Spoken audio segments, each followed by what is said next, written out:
want to extend a particular welcome to the family members of the 67 crash victims who are here today for this hearing. I've met with many of you since the crash, and each of you have my very deepest condolences for your unimaginable loss.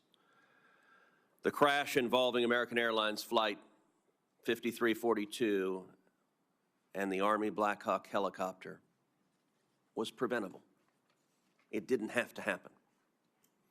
And I want you to know that I am committed to using the power of this committee to determine if any policy failures led to this crash and making certain that Congress acts to correct them.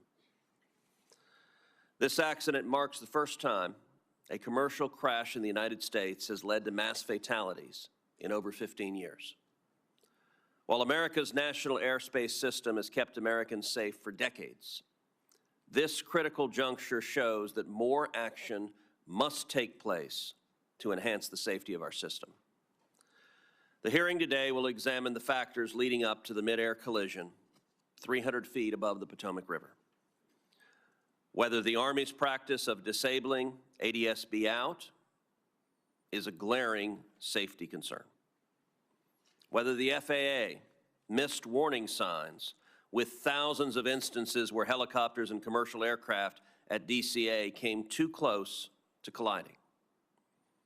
Whether the communications between the air traffic controller and both of the pilots of the American Airlines flight and the Black Hawk helicopter was inadequate.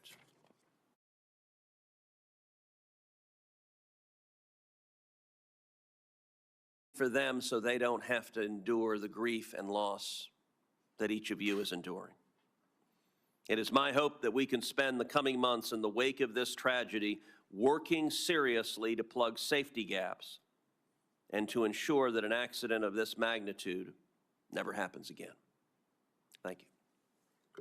Chairman Cruz, thank you for your opening remarks, your leadership today, and your leadership into the future. Flight 5342 and the Army's Black Hawk helicopter. In addition to the families who are grieving, our first responders made heroic efforts to find survivors and save lives, and the investigators have spent nearly 2 months searching the Potomac River and working to reconstruct wreckage to find answers. It has been a difficult 57 days.